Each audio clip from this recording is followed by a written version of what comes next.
The Morning Drive podcast from Double T 97.3 is presented by Cantex Roofing and Construction.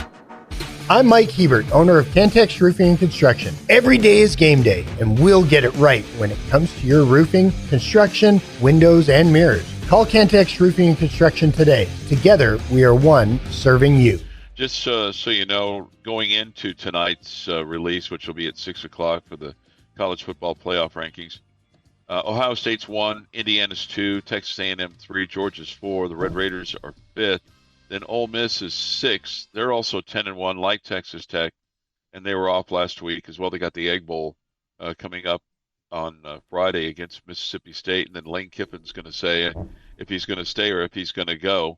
Man, I just got to think he's going to stay at Ole Miss, and we'll get to that in a second. Oregon is 7th, and then Oklahoma, Notre Dame, and Alabama round out the top 10. BYU is 11th, and Utah is 12th. But those schools are going to be, one of them is going to be the odd man out on this whole musical chairs thing with Tulane or North Texas or somebody along those lines getting that last spot from the non-Power 5. Well, possibly both, Chuck, with the ACC team getting the spot in there too. Yeah. Hey, let me ask you another question. You had mentioned, Coach McGuire's comments about, a one-loss team, should be in front of a two-loss team, right? And as far as it goes for the Red Raiders, there's no two-loss teams in front of them. No, and I think, yeah. You got three undefeated teams in Georgia with one loss in front of you. The potential is really not there for that to happen. No, I guess not, because doesn't it take quite a bit for Georgia to get in the SEC championship game at this point? Yeah, I think they're not expected to play in that. So, they if they lost this weekend, I don't know, though they have Georgia Tech this weekend, then they would have two losses. But if they lost this weekend, you're jumping them. Yeah, you're jumping them. And then I think the other thing he was talking about too is the Miami situation with Notre Dame, and Miami being out and Notre Dame being in, and Miami having beaten Notre Dame. He commented on that a little bit because he felt like the head-to-head should matter. He said it's when teams have the same record that it's absolutely ridiculous not to take the head-to-head into consideration as like the final tiebreaker. So he didn't say final tiebreaker, but he made it clear, like, if teams have the same record and there's a head-to-head and I beat you, then I should go versus you. He was pretty adamant about that. If you were right about the same ranking, I would agree with that. Yeah. And this is something the College Playoff Committee has talked about before. I think maybe because of this, because of this matchup between these two teams. If there's a big separation, because the one team that beat the other then went and lost to a terrible team or a couple terrible teams, and there's big separation in their ranking, they have bad losses per se, right? Then that doesn't. Then the head-to-head doesn't overtake that. Does that make sense? Yeah. And I have a hard time believing that Oregon, I know they beat USC, and I know USC, was fighting for their lives, and they're not going to make it now because they're 8-2. But I have a hard time believing that just that win at home, is going to pole vault you over Ole Miss and Texas Tech, both of whom have 10 wins and both of whom had a bye last week. I just have a hard time believing that. Yeah, I agree with you. I don't think that is going to happen. Yeah. So I don't know that you're going to see any real change. Maybe in the top 10. And who knows? Maybe BYU gets ahead of Alabama or Notre Dame, given that they won on the road at Cincinnati. Yeah. See, the situation with the Notre Dame Miami thing is, so opening night of the season or opening game of the season, Miami wins that game by 3, right? Okay, at home. All right. Notre Dame's only other loss was to a top 3 team in Texas A&M, and that was a game that could have gone either way also, right? But then you have Miami losing to 2 unranked teams. See what I'm saying? So the body of work for Notre Dame looks better because they don't have 2 bad losses. Miami does. And that's why sometimes some of those things are able to cancel out a head-to-head. I don't think it's black and white that, in this, if you're talking about seeding or whatever when it comes to a Big 12, getting into a Big 12 or a conference championship game, then a tiebreaker is a head-to-head. But like in this situation, it's different. So I don't think you can be black and white of, well, they both have 2 losses and they won the head-to-head, so they should be guaranteed the spot in front of them. Yeah. No, I hear what you're saying. It is going to be interesting. He did say this, and I thought this was interesting because he said, "I know you guys are going to ask me, but he goes, our guys know what's at stake." So that's good. That's good. I mean, we kind of assumed that the players would know what's at stake, right? That they know that, hey, it's pretty simple. It's cut and dried. Win, and you go to Arlington. Win, and you have basically assured yourself, I think, a spot in the college football playoff. Where you're going to be ranked then would depend on, can you beat whomever you're going to play in the Big 12 championship game, right? Would you agree with that? Yeah, I would agree with that. I think if you beat West Virginia, you're 11-1. You're probably going to be either 4th or 5th in the playoff or the college football playoff rankings at that point. It feels like even if you lost even if you lost the Big 12 championship game, you still wouldn't slide all the way out. And he made it. You might lose your bye. You might lose hosting a game. Home field. All those things. Yeah. He made it quite clear that they weren't going to protect anybody. He goes, "We don't win, we're not in. We want to be as healthy as possible." And he goes, "We are." And then he said, "We're going in guns a-blazing. We're not holding back." Which, I mean, I get it, man. There's no wiggle room here because, oh, by the way, West Virginia, well, they're not having the year that they have. They've got their quarterback figured out, and you've talked about that quite a bit and how that's made a huge difference in their football team, and at least in their offense, and being able to put points on the scoreboard. Yeah, no doubt. He's really given them a spark. Now, with regard to Baron Morton, Coach McGuire said he's been in a boot all week. He was in a boot all last week. He doesn't want to be in the boot, but that he felt better than he had all year versus UCF. He said he'll do everything in practice today. This was yesterday. He said he'll do everything tomorrow, which means today, and then he'll be back in the boot. So hopefully that's given him the rest that he needs, because, I mean, look, that fracture, however big it is, minor or, slight or whatever, it's not going to heal completely until he gets completely off of it. But the better you can make it, the better off you'll be. And hopefully he'll get the protection he needs so that he doesn't have a setback against West Virginia, because that'd be really tough, because then you'd be down to your third string quarterback and nobody wants to go into that situation. I'm sure that not even that guy does, just because he understands what Baron Morton means to this football team. That's Captain Obvious talk there, isn't it, Jamie? Yeah, there's a little bit of there. I'm sure. I'm sure that they're doing everything they can to make sure Mitch Griffiths is ready to play and can help the team if they need him, though. And I think he's shown you some stuff that shows that he can execute the offense, and in a pinch he can be used. At the same time, I think everyone would agree, or you look like you're the best version of yourself when Baron Morton is your quarterback. Oh, I like that. I like that statement. You're the best version of yourself with so and so. Those are that's a good sentence to use. You're the best version of yourself. It's like I'm still Chuck. I'm still trying to figure out what the best version of myself is. No. I think we get a pretty good example of that every day. This is the Morning Drive Podcast from Double T 97.3, presented by Cantex Roofing and Construction. Drive, time for this day in sports history. It's 11:25. Time for this day in sports history. Here is Jeff Wire. 1949 is where we will get started, guys. Ted Williams wins the American League MVP. Way to go, Ted. Is he your favorite Red Sox? Dustin Pedroia. Really? Yeah. I figured he'd be in like the other end of the spectrum. No, he seemed like a good dude. I love the way he played the game. And yeah, but always had really good games against the Yankees, which is why I was thinking that he would be on the other end of that spectrum. I don't know if you've seen the last 16 years or so, Jeff, but everybody has really good games against the Yankees. I liked Fred Lynn. Okay. Yeah, that's a good one. Way back in the day. 1961, NBA's Bob Cousy becomes the second player to score 15,000 points.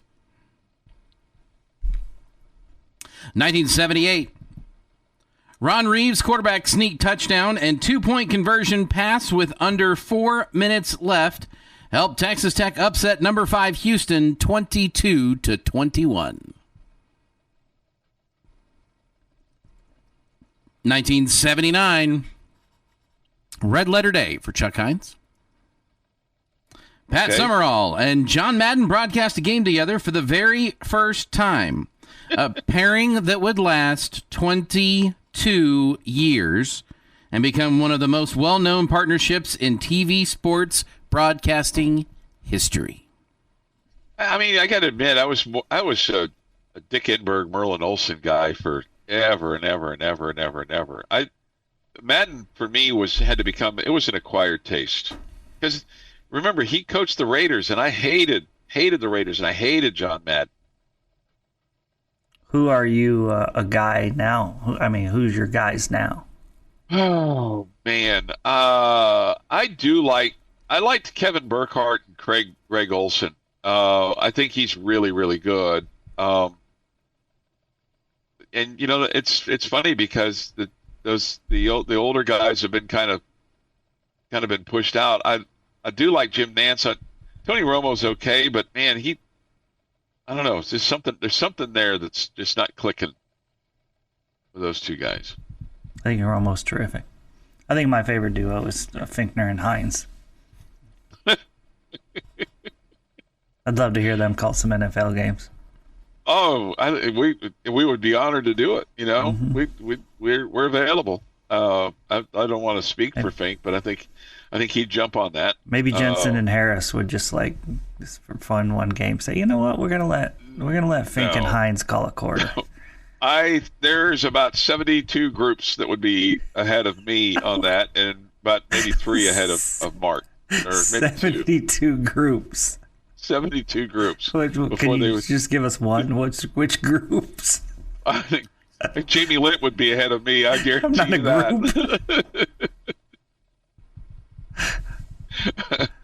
that. I'm just trying to hang on to what I got, man. You know, and that's I'm in danger of that every single day. That would be legendary. That would be legendary for Chuck and Fink to call some Tech football. 1985. Future AL manager and World Series champion Ozzie Guillen, playing shortstop for the Chicago White Sox, wins the AL Rookie of the Year. Wow. You don't ever picture Ozzie Guillen being a rookie. Ever. Yeah, right? He came into the league a 12-year veteran. Yeah. 2016, in his final game at Texas Tech, Patrick Mahomes throws for 586 yards and 6 touchdowns in a 54-35 rout of Baylor in Arlington. That was his last game. Man, I hope he has that kind of day on Thursday in Arlington. It is National Almost Like an Onion Day because it's National Parfait Day. Because parfait have layers. So does an onion. Have either one of you seen Shrek? Okay. Ogres are like onions. They have layers. Why not a parfait? Everybody loves a parfait. Who doesn't love a parfait? We'll have a parfait today. I think you'd have to listen long and hard to get that kind of comparison, Jamie, between an onion and a parfait. They don't seem like two things that are the same. But they're layers. Yeah. I follow you. I mean, that's where... And it's Donkey, man. You got to listen to Donkey. Happy birthday, former Red Raider great. Well, still Red Raider great. But Nathan Carnes turns 34 today. Okay. Christina Applegate, 54. Joey Chestnut, 42. John Larroquette, 78. Donovan McNabb, 49. Chris Carter, 60. Nick Schwisher, 45. Bucky Dent, 74. Joe Gibbs, 85. And Chip Kelly, looking for a job at 62.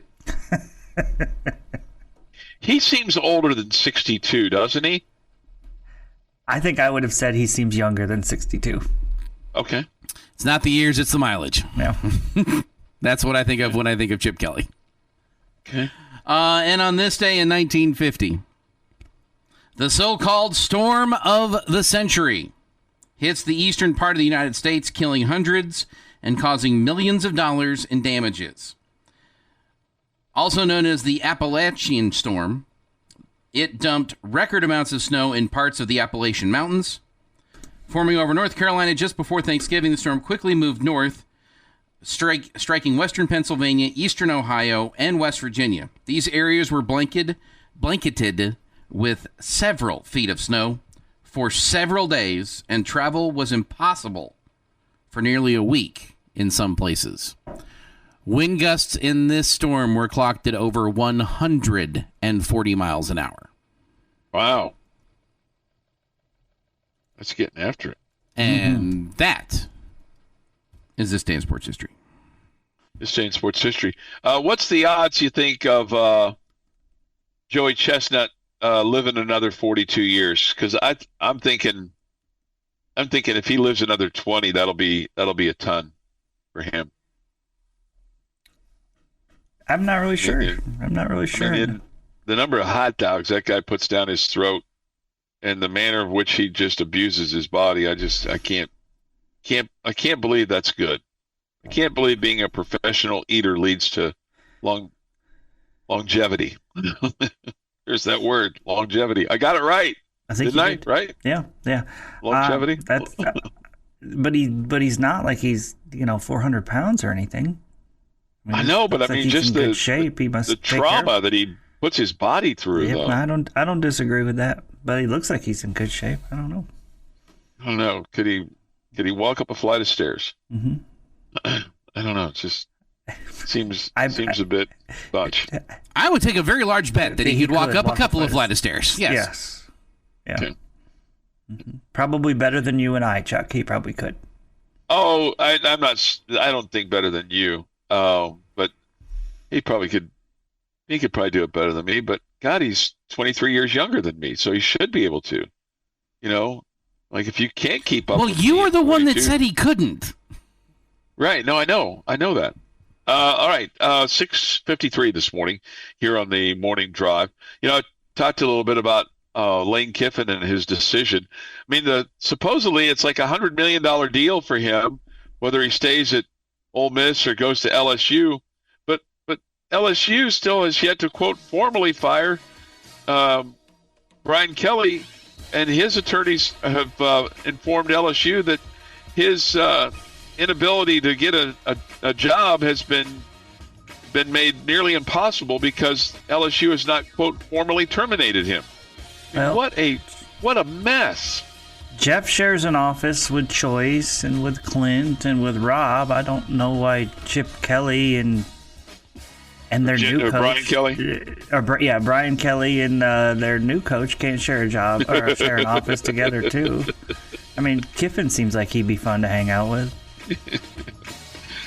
I don't know, but man, it's still a mess down there in Baton Rouge. But This is the Morning Drive Podcast from Double T 97.3, presented by Cantex Roofing and Construction. we get this from the Yates Flooring Center chat line off the Double T 97.3 mobile app, presented by Happy State Bank. Bryant Reeves is listed as 7 foot. I wonder if he is flat-footed or in his sneaks.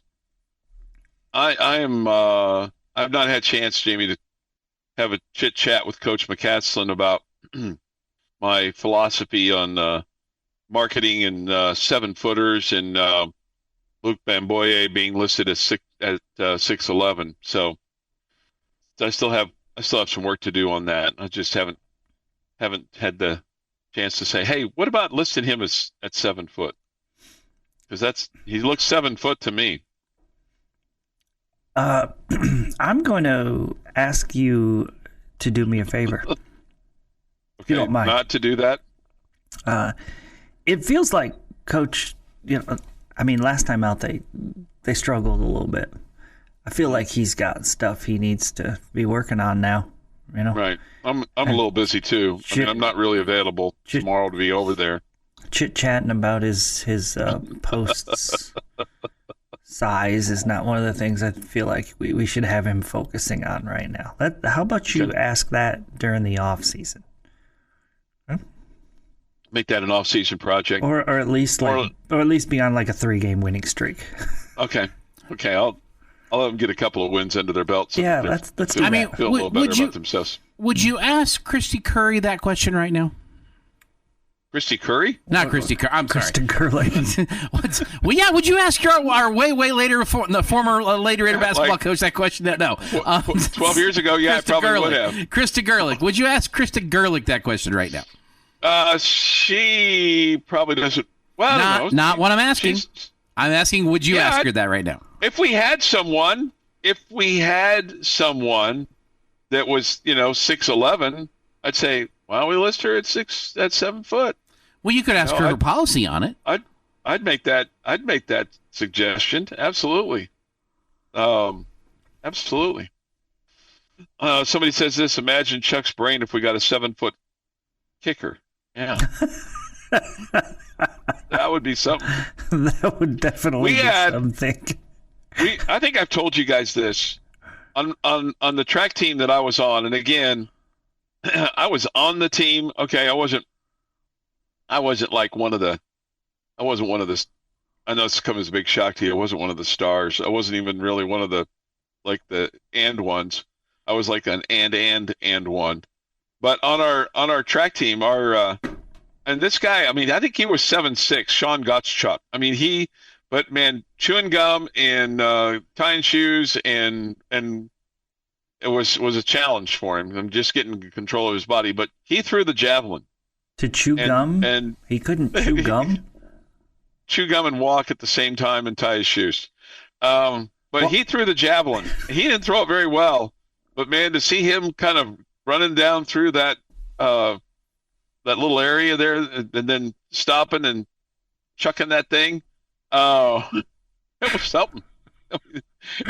It was something. It wasn't the best to form, but could you do me a favor, Chuck? Could you get up right now and walk and tie your shoes at the same time? I would like to see that. I don't have shoes on. Skip the gum part. You can skip the gum part.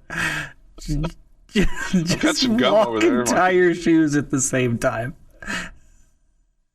I think you could do that. I think you could. Okay, you think so? I think you could walk and tie your shoes at the same time. Anyway, Chuck, I will not do that. I don't recommend anybody trying to walk and tie their shoes. No. I'm not going to talk to Coach McCaslin about his 7-footer until he gets about a 3-game winning streak. Okay, I'll do that. Or the I'll wait on that.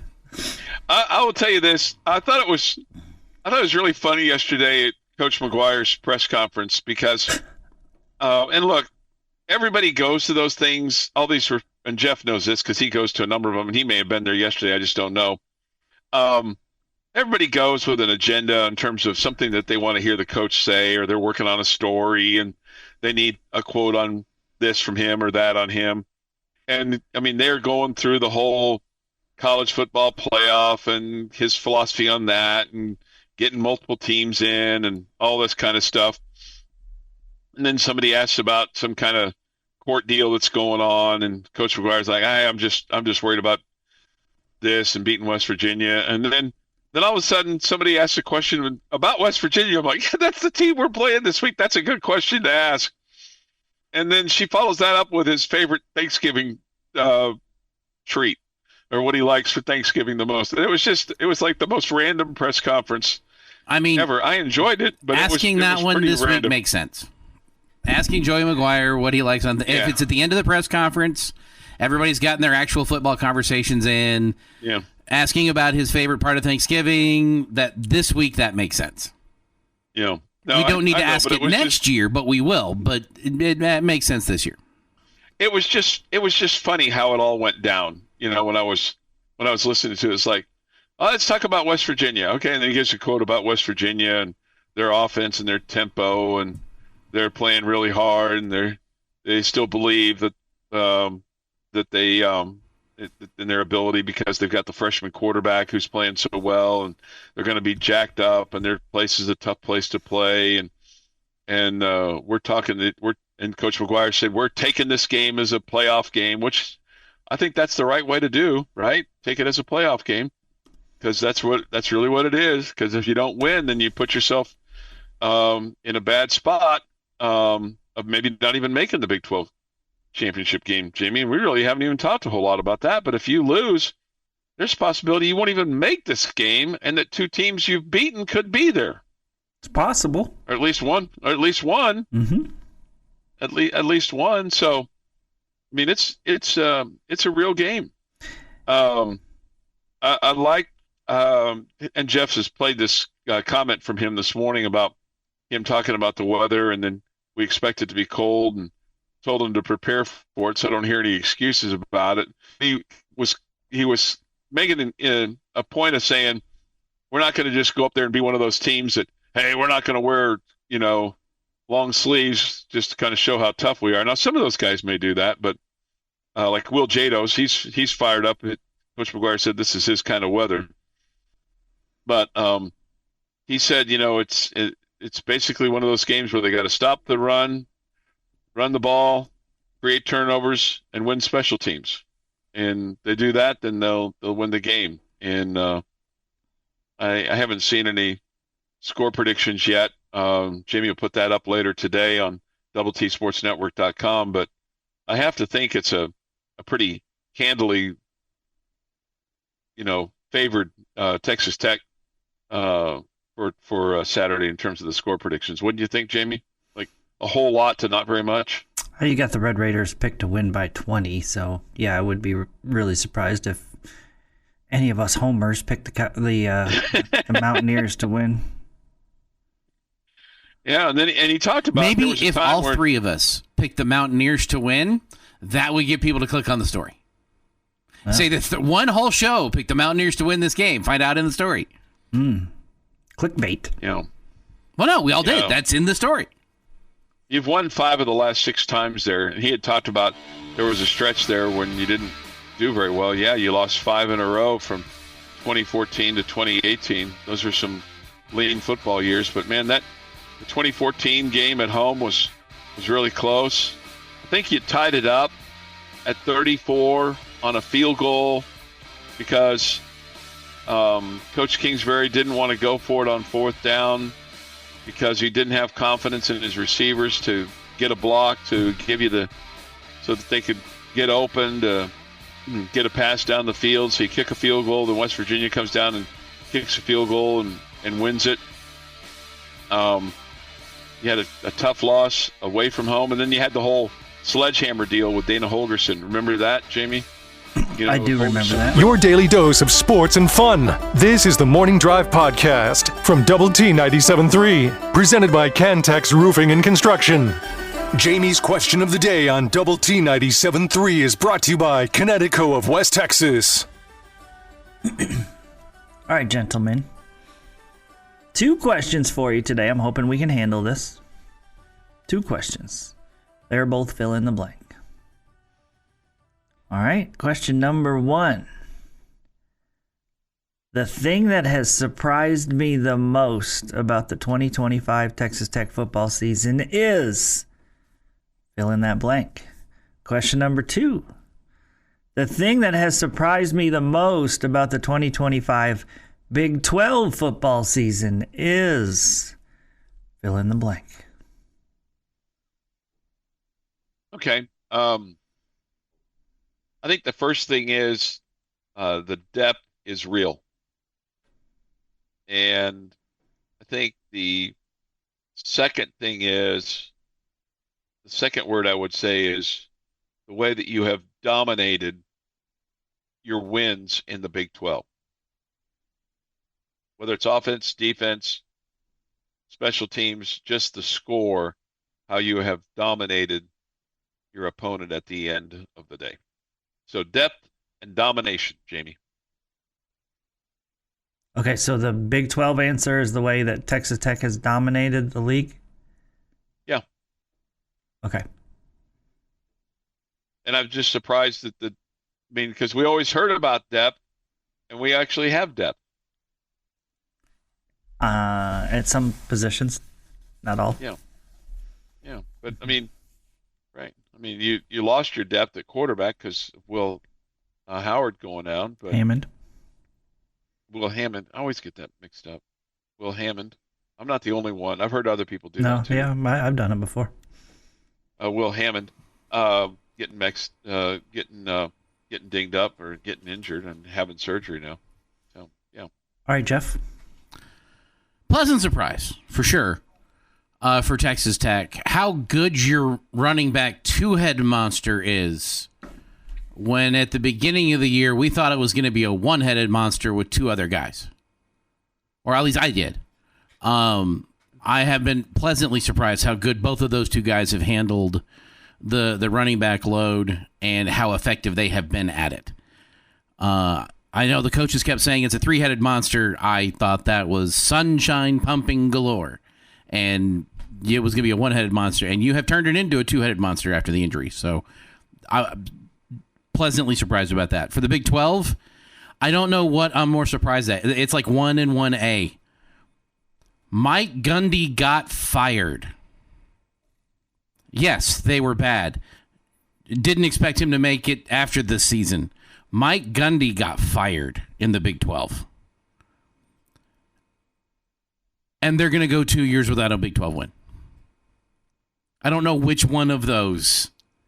Here's the craziest part about that, Jeff. They're going to go 2 years without a Big 12 win after playing in the Big 12 championship game the previous year. Yeah. Right. So it wasn't like this was like a slide that we saw coming. It was cliff. They went from being in the Big 12 championship game to going 2 straight years, if they lose on Saturday, without winning a conference game. That's crazy. Mm-hmm. Just absolutely nuts. Okay. I hate that I let Jeff go first because he 100% stole my Texas Tech one. How good you have been at the running back position. I, from the beginning, stated that clearly the coaching staff felt like they needed to upgrade the running back position. That's why they spent the money they did on Quentin Joyner. And he was expected by them to come in here and be the lead dog. And Cam Dickey and Jacoby Williams together, I think, have been terrific. The fact that Cam is competing to win the Big 12 rushing crown is awesome. I think the two of them have contributed in big ways, both run game, pass game, and that's been a huge, pleasant surprise for me. Super excited for those guys because, they brought somebody in to play in front of them, and those two have excelled. And so good for them. Good for them. So anyway, that would be my surprise. I think the league surprise, the second part of this, is more difficult for me. I continue to be I'm just going to lump the two of them together. Arizona and Houston. I did not see. Arizona was pretty bad last year. And I expected Houston to just be okay this year. But both of them, they're 8-3. Those two teams are. Houston, it was deep into the season, was in title game contention. Arizona was never really there, but they're both right now 8-3, 5-3 in this conference. I would have never guessed that those two teams could end up being 6-3 in conference play. I didn't do a very good job answering the second question. I guess I didn't understand. I didn't realize the gist of it was the league, which you were looking for a more global question there. Well, that was the emphasis on the Big 12 part that I said. Yeah, I know. Like I said, that was a bit of a epic fail on my part. I wouldn't call it epic. We've had epic before. That wasn't epic. How about typical fail? We've raised the bar pretty high for epic fails. Do